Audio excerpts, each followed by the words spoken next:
اعوذ باللہ من الشیطان الرجیم، بسم اللہ الرحمن الرحیم۔ آج میں حضرت ابراہیم کی زندگی کے حوالے سے کچھ گفتگو آپ سے کروں گا۔ دیکھیں، حضرت ابراہیم کی زندگی کا اگر میں خلاصہ آپ کے سامنے پیش کروں تو حضرت ابراہیم کی زندگی ایک مسلسل جد و جہد کا نام ہے، اسٹیٹس کو کے خلاف بغاوت کا نام ہے، اپنی اس دنیا کو آخرت کے لیے استعمال کرنے کے بہترین مواقع اور اپرچونٹیز تلاش کرنے اور ان کو اویل کرنے کا نام ہے۔ جس طرح اقبال یہ بات کہتا ہے کہ جس میں نہ ہو انقلاب موت ہے وہ زندگی، روح امم کی حیات کشمکش انقلاب۔ تو حضرت ابراہیم کی زندگی کا سب سے بڑا پیغام یہی ہے، مسلسل جد و جہد، کوشش، اور کہیں رکنا نہیں ہے، اسٹیشن آفٹر اسٹیشن۔ حضرت ابراہیم کی زندگی کو دیکھتے ہیں کہ آپ گھر سے نکالے گئے، آپ آگ میں ڈالے گئے، آپ کو اپنے بچے کو اور اپنی بیوی کو ریگستان کے بیچ میں اکیلا چھوڑنا پڑا، آپ کو حکم ہوا کہ اپنے بچے کو قربان کریں۔ ان تمام اسٹیشنز میں ہم دیکھتے ہیں کہ حضرت ابراہیم نے ہمیشہ احسان کا درجہ، جو نیکی کی بڑے خوبصورت انداز میں کی، بہت ہی احسان کے درجے میں کی، اور حضرت ابراہیم نے ہمیشہ عزیمت کا راستہ اختیار کیا، ایکسکیوز کا اور معذرتوں کا راستہ اختیار نہیں کیا، ہمیشہ عزیمت کا اور احسان کا راستہ اختیار کیا۔ آپ کی پوری زندگی میں ہمیں یہ بات ملتی ہے۔ اور ایک بہت اہم پیغام جو اس سال میں فوکس کرنا چاہتا ہوں حضرت ابراہیم کی زندگی سے، وہ ہے پوری فیملی کا ایک پیج پر ہونا۔ ہمارے خاندانی نظام کے لیے ہم حضرت ابراہیم کی زندگی سے کیا سبق حاصل کر سکتے ہیں؟ دیکھیں، کسی کا قرب حاصل کرنے کے لیے قربانی دینا پڑتی ہے، اور قربانی کے بھی دو طریقے ہیں، ایک ہے جان چلی گئی اور ایک ہے جان دینا، ایک ہے مال چلا گیا اور ایک ہے مال دینا۔ اللہ کو یہ جو دینا ہے نا، وہ جان کا ہو یا مال کا ہو، یہ بہت عزیز ہے۔ اور دیکھیے، ایک اور بات سمجھیے کہ ہم میں سے ہر ایک کی زندگی میں کوئی اسماعیل موجود ہے۔ حضرت ابراہیم کا اسماعیل ان کا بیٹا ابراہیم علیہ السلام تھے، لیکن ہم اپنی زندگیوں کو اگر ٹٹولیں اور دیکھیں تو ہماری زندگیوں میں بھی اسماعیل کہیں موجود ہے کہ جس کی قربانی اللہ کو چاہیے، کہ جو رکاوٹ اور ہنڈرنس بنا ہوا ہے میرے اور اللہ کے تعلق کے درمیان۔ ہم میں سے کچھ لوگوں کے لیے یہ اسماعیل ہمارا کاروبار ہوگا، کسی کے لیے ہماری اولاد ہوگی، کسی کے لیے ہمارا بینک بیلنس اور کیریئر ہوگا۔ تو ہمیں تلاش کرنا ہے، اور یہی ان دنوں کا پیغام۔ یہ جو 3 دن کا سیمینار ہوتا ہے نا، 10 ذی الحجہ، 11 ذی الحجہ، 12 ذی الحجہ، یہ سیمینار اصل میں ہمیں تیار کرتا ہے اس قربانی کے لیے، اس اسپرٹ کے لیے کہ جس کے تحت حضرت ابراہیم نے قربانی دی تھی۔ دیکھیں، حضرت ابراہیم کی زندگی پر گفتگو میں اگر میں آپ کو اپنی گفتگو کا خلاصہ بتاؤں تو یہ بات سمجھیے، زندگی نام ہے اسکورنگ کا، کہ آپ کو پتہ ہے کہ زندگی میں پیش آنے والا ہر واقعہ زندگی کا ایک سوال ہے، اس کی نمبرنگ ہوگی کہ میں نے کتنا اچھا اسکور کیا۔ زندگی اس چیز کا نام نہیں ہے کہ آپ ڈریسنگ روم میں جا کر اور آرام کریں۔ ہم دیکھتے ہیں کہ حضرت ابراہیم ہی کی زندگی سے ہمیں پتہ چلتا ہے کہ اپرچونٹیز کو تلاش کرنا کہ جس میں آدمی اچھا اسکور کر سکے،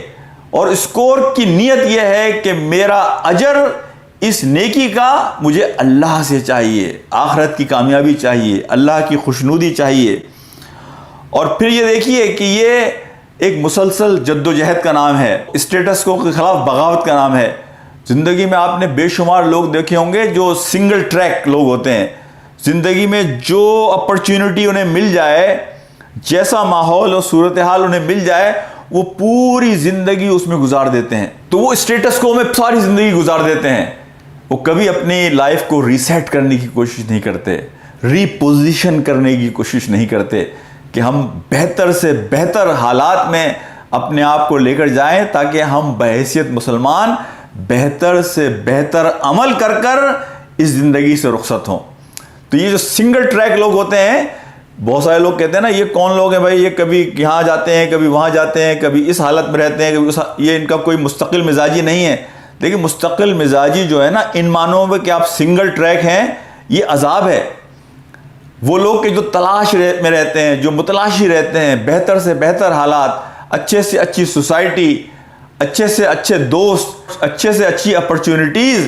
کہ جن کے ذریعے وہ زندگی میں بہتر اسکور کر سکیں اور آخرت کے دن اللہ کے سامنے سرخ رو ہو سکیں. یہ ایک پیغام ہے حضرت ابراہیم کی زندگی سے جو ہمیں ملتا ہے. اور پھر دیکھیے حضرت ابراہیم کی زندگی سے فیملی کے حوالے سے جو میں بات کرنا چاہ رہا تھا کہ پوری فیملی ایک پیج پر ہے. شیطان آگے حضرت حاجرہ علیہ السلام کو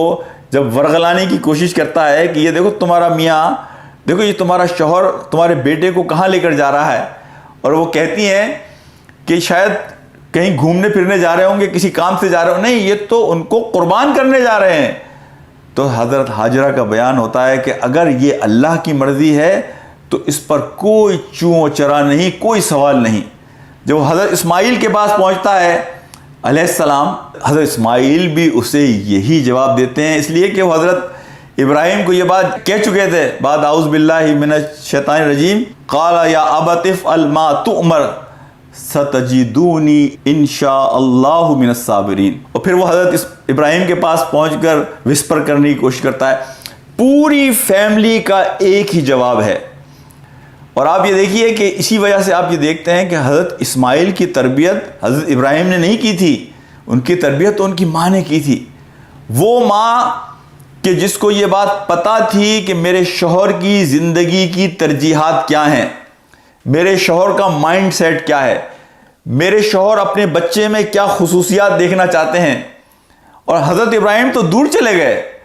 لیکن آپ یہ دیکھیے اس ماں نے بچے کے دل میں باپ کی محبت کو اور مقام کو کم نہیں ہونے دیا. اور وہ باپ ایک دور کا سفر کر کر اپنے بچے کے پاس پہنچ کر جب یہ بات کہتے ہیں کہ اللہ نے مجھے کہا ہے کہ میں اپنی سب سے محبوب چیز کو قربان کروں، تو بچہ ایک سیکنڈ کا تامل، ایک سیکنڈ کی دیر کیے بغیر اپنے باپ کو یہ بات کہتے ہیں قال یا ابت افعل ما تؤمر ستجدونی انشاء اللہ من الصابرین، کہ آپ کر گزریے جو آپ کو کرنا ہے، آپ مجھے انشاءاللہ صابروں میں پائیں گے. یعنی یہ محبت باپ کی، یہ عقیدت، یہ احترام ماں نے ڈالا. حالانکہ باپ تو چلا گیا تھا ان کو چھوڑ کر بہت دور. پھر آپ یہ دیکھیے کہ حضرت ابراہیم علیہ السلام اور ان کے بچے کے درمیان کوئی کمیونیکیشن گیپ نہیں ہے، کوئی جنریشن گیپ نہیں ہے. جب حضرت ابراہیم ایک مرتبہ علیہ السلام وزٹ کرتے ہیں حضرت اسماعیل کو، اور ان کی جو پہلی بیوی تھی حضرت اسماعیل علیہ السلام کی، ان سے کنورسیشن ہوتی ہے، تو حضرت ابراہیم پیغام دے کر جاتے ہیں کہ جب وہ گھر آئے تو اس سے کہنا کہ اپنی چوکھٹ کو بدل لے. یہ کوڈڈ میسج، لیکن کوئی جنریشن گیپ نہیں تھا، کوئی کمیونیکیشن بریک ڈاؤن نہیں تھا باپ اور بیٹے کے درمیان میں. حضرت اسماعیل نے ایگزیکٹلی اس میسیج کو اسی اسپرٹ کے ساتھ سمجھا جس اسپرٹ کے ساتھ باپ نے وہ میسیج کمیونیکیٹ کیا تھا. یہ اسی وقت ہوتا ہے کہ جب پوری فیملی کی فریکوینسی ایک ہی ہو، سب ایک ہی پیج پر ہوں. تو یہ بڑی اہم چیز ہے جو میں آپ سے یہاں کہنا چاہتا ہوں کہ ہمیں آج حضرت ابراہیم کی زندگی سے جو سب سے بڑا پیغام ملنا چاہیے کہ ہم اپنی فیملیز پر کام کریں، ہم فیملیز کا کمیونیکیشن لیول بڑھائیں، ہم ایک دوسرے کے اوپر اپنا اعتماد بڑھائیں، ہم ایک دوسرے کے اوپر انویسٹ کریں. یہ وہ اصل خزانہ ہے، یہ اصل کامیابی ہے کہ ہم اپنی فیملیز پر انویسٹ کر کر اپنی فیملیز کو تیار کریں اس راستے کے لیے جو اللہ کی خوشنودی کا راستہ ہے، جو اللہ کی جنت کا راستہ ہے. اچھا، ہمیں زندگی میں ایک بہت بڑا اہم سوال پوچھنا چاہیے حضرت ابراہیم کی زندگی سے، جس کے بارے میں ہمیں گائیڈنس مل سکتی ہے. اور وہ سوال یہ ہے کہ حضرت ابراہیم کے لیے یہ اتنی ساری بڑی بڑی آزمائشیں، ان پر پورا اترنا آسان کیسے ہو گیا؟ میں نے اس سوال پر بڑا غور کیا اور میں آپ کے ساتھ شیئر کرتا ہوں کہ اس کا جواب کیا ہے. دیکھیں، حضرت ابراہیم کو زندگی کا اصل روپ سمجھ میں آ گیا تھا کہ زندگی ایک ڈسیپشن ہے، زندگی حقیقت میں دارالعمل ہے، زندگی حقیقت میں آخرت کی تیاری کی کھیتی ہے. اور انہیں اس بات پر یقین آ گیا تھا کہ اس زندگی میں جو محنت میں کروں گا اس کا پھل جو مجھے ملنے والا ہے وہ پھل خیروں و ابقا ہے، وہ بہتر بھی ہے اور ہمیشہ رہنے والا ہے. اور اس نتیجے پر انہیں عین الیقین تھا، انہیں کنوکشن تھا، انہیں سرٹینٹی تھی، انہیں دل کا پورا اطمینان تھا، شرح صدر تھی اس نتیجے پر کہ جس نتیجے پر انہوں نے زندگی میں اپنی آنکھوں کا فوکس لگایا ہوا تھا، اور وہ نتیجہ یہ تھا کہ میرا رب مجھ سے راضی ہو جائے۔ اسی لیے حضرت ابراہیم جو بات کہتے تھے وَإِنَّ صَلَاتِي وَنُسُكِي وَمَحْيَايَ وَمَمَاتِي لِلَّهِ رَبِّ الْعَالَمِينَ، کہ حضرت ابراہیم کی دعا ہی یہ تھی کہ یا اللہ جب مجھے دنیا میں اور کچھ نہیں چاہیے، نہ دنیا کی کوئی شہرت چاہیے، نہ دنیا کا مال چاہیے، وَاجْعَلْ لِي لِسَانَ صِدْقٍ فِي الْآخِرِينَ، جب میں دنیا سے جاؤں تو لوگ میرا ذکر خیر کے طور پر کریں کہ دنیا میں بھلے کام کر کے جاؤں، اور آخرت میں تو مجھے رب ہب لی حکما والحقنی بالصالحین، تو مجھے آخرت میں وہ انعام دے کہ میں صالحین کی صحبت میں ہوں۔ اور پھر آپ دعا کرتے ہیں وَجْعَلْنِي مِن وَرَثَةِ جنت النعیم، کہ مجھے جنت نعیم عطا فرما، وہ ان کا فوکس تھا۔ تو حضرت ابراہیم دنیا کے ڈسیپشن، دنیا کے دھوکے، دنیا کی حقیقت، دنیا کے اس راز کو پا گئے تھے، اس لیے دنیا کی کوئی مشکل ان کے لیے مشکل نہ تھی۔ میں آپ کو ایک مثال سے یہ بات سمجھاتا ہوں۔ اگر میں آپ کو یہ کہوں کہ آپ 100 میل دور ایک شہر ہے، وہاں تک آپ کو پہنچنا ہے، راستے میں کانٹے ہیں، مشکلات ہیں، ڈینجرز ہیں، یعنی آپ کی لائف بھی ختم ہو سکتی ہے، اور وہاں درندے ہیں اور آپ کے لیے بڑی مشکلات راستے میں ہوں گی، لیکن اگر آپ پہنچ گئے زندہ سلامت تو وہاں پہنچنے کے بعد آپ کے لیے فرحت ہی فرحت ہے، سلامتی ہی سلامتی ہے، وہاں محلات ہیں جو آپ کا انتظار کر رہے ہیں، ایسی زندگی کہ جس میں آپ جو مانگیں گے، جو چاہیں گے وہ آپ کو مل جائے گا، وہ زندگی ابدی ہے، وہ کبھی ختم نہ ہونے والی ہے، خوشیاں ہی خوشیاں ہیں اس کے بعد۔ تو آپ میں سے ہر آدمی کے لیے یہ جو مشکلات ہیں، یہ مشکلات بے معنی ہو جائیں گی، اس لیے کہ آپ کی نظریں اس منزل پر جمی ہوئی ہیں کہ جہاں پہنچ کر آپ کے لیے سکون ہی سکون ہے، سکینہ ہی سکینہ ہے، سلامتی ہی سلامتی ہے، چین ہی چین ہے۔ یہ وہ راز تھا جو حضرت ابراہیم علیہ السلام نے سمجھ لیا تھا، اور اس راز کو پانے کے بعد دنیا کی ہر مشکل انہیں چھوٹی نظر آتی تھی۔ مجھے وہ خیبر کا واقعہ یاد آتا ہے، غزوہ خیبر کا، کہ جس پر ایک بدون چرواہے نے، جو مسلمان نہیں ہوا تھا، نبی پاک صلی اللہ علیہ وسلم سے آ کر کہا کہ اللہ کے رسول، اگر میں مسلمان ہو کر اس جنگ میں لڑوں تو کیا میں جنت کا حقدار بن جاؤں گا؟ مجھ جیسا آدمی جو اس غریب آدمی ہے، نہ کچھ ہے اس کے پاس، یہ پھٹے پرانے کپڑے ہیں، یہ کسی اور کا ریوڑ ہے جسے میں چلاتا ہوں۔ تو آپ صلی اللہ علیہ وسلم نے کہا کہ اگر تو شہید ہو جاتا ہے یہاں تو جنت تیرا انتظار کر رہی ہے۔ اس بدون کا جو جواب تھا، وہ کھجور کھا رہا تھا، اور اس نے اپنی کھجوروں کی طرف دیکھا اور کہا کہ ان کھجوروں میں اپنا وقت کیوں ضائع کروں؟ اب جب پہاڑ کے اس جانب سے مجھے جنت کی خوشبو آ رہی ہے تو پھر میں اپنے وقت کو ضائع کیوں کروں؟ جنہیں جنت کی حقیقت کا پتہ چل جائے،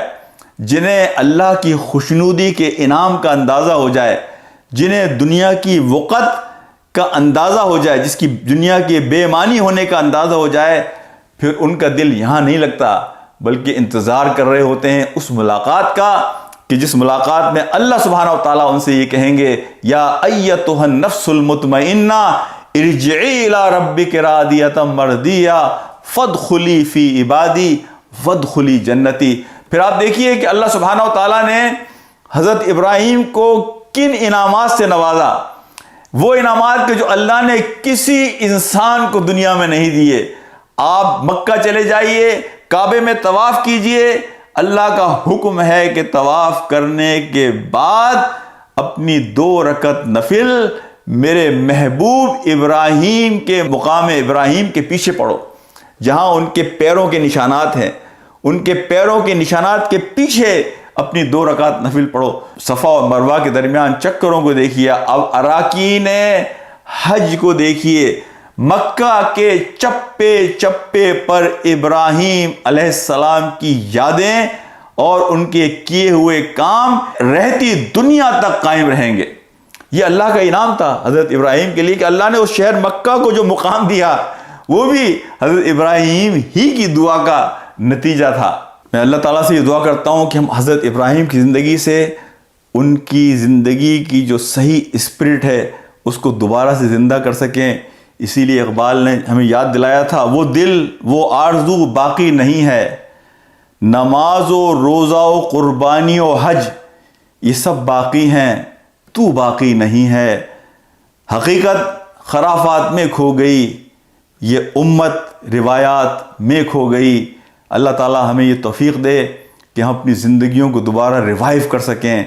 اور زندگی کے اصل مقصد کو سمجھ سکیں اور اس کے مطابق اپنے عمل کو بہتر کر سکیں۔ وآخر دعوانا ان الحمد للہ رب العالمین۔ السلام علیکم ورحمۃ اللہ وبرکاتہ۔